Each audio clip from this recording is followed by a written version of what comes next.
Guys, Skirk info is finally out. We knew this character was coming ever since her silhouette was first teased around 5 months ago, and since then she's been the most hyped upcoming character without a doubt. In this video I will explain what she does and I will estimate how good she is based on what we currently know. So, Skirk is a cryo 5-star character, and to be more specific, she's a main DPS. Her ascension stat is crit damage and she comes with high base attack. In this regard, she's pretty similar to Ayaka. In terms of her kit characteristics, I think Skirk is pretty unique, in that she might be the most restrictive main DPS when it comes to team building. For starters, she gets huge damage multiplier increases from her passive when either cryo or hydro characters deal damage up to 3 times. Just like for Nouvelette was a similar passive, one character can only grant Skirk a single stack of this, so you'll need a full cryo and hydro team to reach the highest multiplier increase. Secondarily, when her team is solely composed of cryo and hydro characters, she increases the whole team's elemental skill talent level by 1. This not only helps her, as we'll see later in the video, but also other potential teammates like Furina,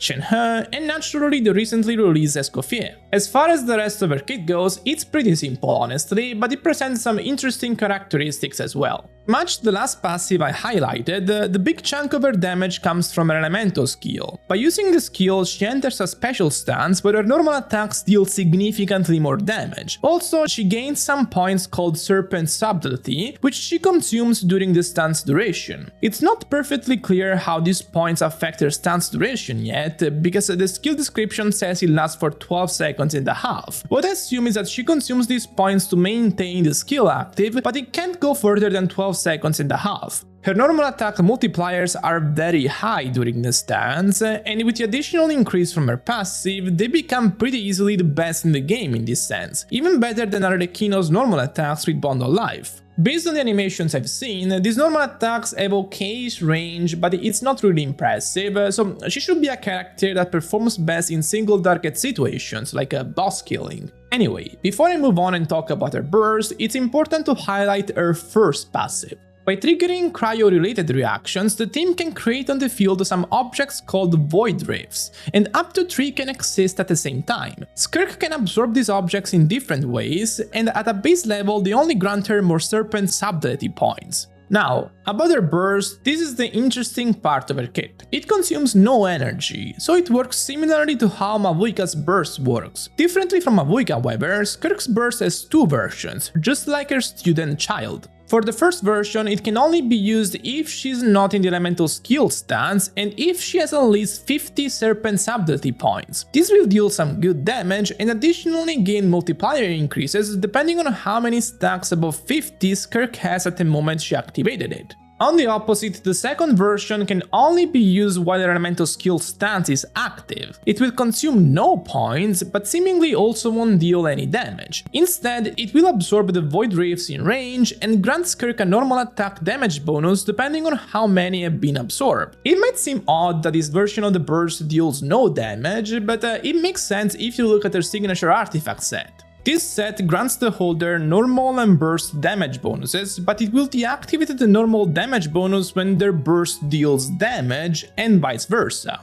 Basically, if this version of the burst dealt damage, it will make the artifact set pretty much unusable for her. Based on this and how her burst has 2 versions, something that jumps out is that Skirk has 2 playstyles, one that revolves around her normal attack damage and one burst nuker based with the first version of the burst. Honestly, for the second playstyle, the mechanics are a bit vague at the moment, so I don't want to talk about it too much, rather I want to focus on the first playstyle more. Based on the animation timings I've seen and some calcs I've made, what I can say is that at the current state of things, Skirk's damage is pretty great, but not off the charts. Her normal attack multipliers are massive, but this is balanced by the fact her special burst deals no damage. Honestly, in terms of singular damage output, she's roughly at the same level as most Natlan DPSs and is considerably below what Mavuika can do in a melt team. However, in a way it's hard to compare, because between characters like Escoffier, Furina, Yelan, Skirk has plenty of great sub-DPSs at their disposal, so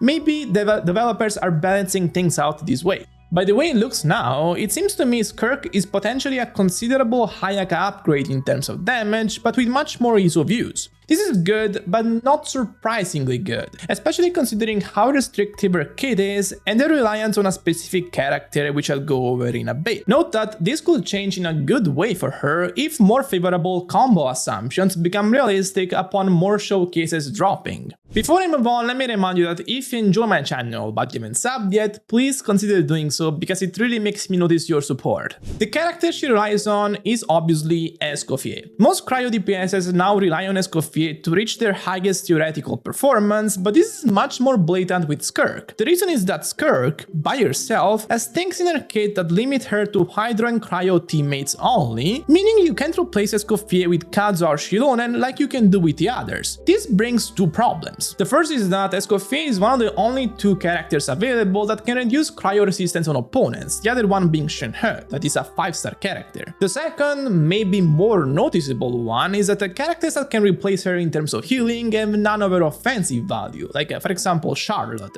who's just massively weaker in comparison. So if you replace her with one of those, Fiorina's value on the team also drops significantly. As a result, we have a character that performs quite great when Escoffier is on her team, and a bit underwhelming when she isn't. Her drop-off with no Escoffier is larger than other cryo DPSs, which makes sense because, as I said before, the others get access to more meta-efficient replacements, as well as being able to fit more naturally on other types of archetypes, like melt teams. And this, to me, is the true disappointing part about her kit at the moment. Like, I can understand that her ceiling is not Mavuika level because that's way high, but her over-reliance on not only a specific archetype but a specific character makes the pill a bit harder to swallow. At their best, she should be in that top 3 DPS conversation, competing with characters like Neuvillette and Bereza, but compared to Skirk, these two have much more team flexibility and won't drop off a cliff nearly in the same way by replacing any of their teammates with the next best in line. Honestly, if you don't use Escoffier with her, it's probably worth to replace Fiorina as well and go with a lineup like Yelan, Shenhe and Citlali, with Citlali being there to buff the team damage bonus through Cinder City. Even then, it doesn't look very good, however. So,